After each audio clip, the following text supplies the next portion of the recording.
Well played, Declan. You fought, and in the end, how big a goal has this guy got you? Massive. Ever since I've come to the club, even before I come to the club, he delivered big moments, and the amount of times he scores in big games for us. A lot of players can sulk if they get put on the bench. But every time he comes in, he shows his heart, desire, and the run and the finish is just unbelievable. What is the point going into the window and addressing the attack and then coming to your home ground and sitting back? Did you see Pep at the end of the game? 5-5-0, no striker on the pitch. Haaland off, midfielders, defenders. Pep knew, I can't lose 3 of my opening 5. I could be in a mess. So we should have turned up here today. We beat them 5-1 at home last season. We should have said, yo, Pep's under a lot of pressure. We can ease them slightly out of the title race. Not completely, but put Pep under a lot of pressure. When every Arsenal fan saw the lineup, you went, your shoulders dropped a little bit. He said, what? Eze, bro. Hello there, Owen here with another video. So today I want us to talk about what really is going on at Arsenal's dressing room. Yesterday, when Martinelli scored against Manchester City, we saw his celebration. While people were very happy for the equalizer, Martinelli was sending a message to the crowd. He was telling the crowd that there's something that is going on. There are people who don't trust me to play for this club. And that was very clear from his celebration. You could see him push his hand outside as if to say, and then he was sort of shouting as if to say that, where are the doubters? Where are the doubters? And guys, after the interview, we could see Declan Rice. Declan Rice was interviewed and he said something very surprising.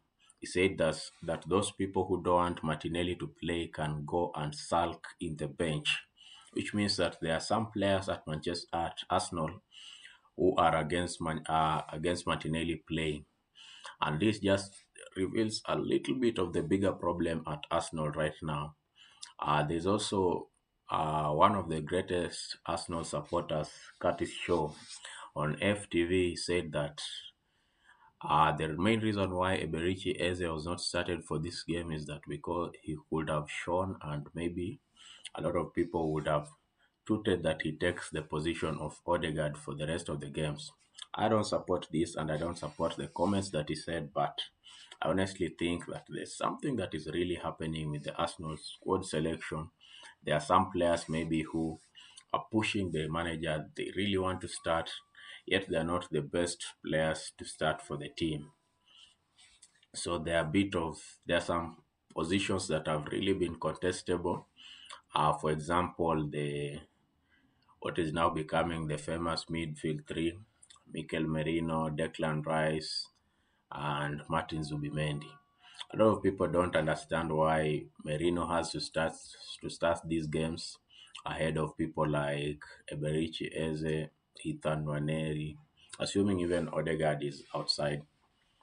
So that is one position that has really brought a lot of trouble this season. Another position, of course, is the left wing.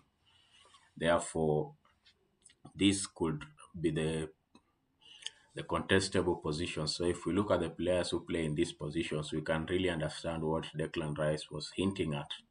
It means that there are some players who feel they are better than Martinelli for the left wing, and also there are some players who insist they should play on the number 10 role. Let me know what you think about this. It's just something that I've been trying to think outside the box and try to interpret what Declan Rice was talking about after the interview. Otherwise, yesterday I must say that we were lucky to get that draw.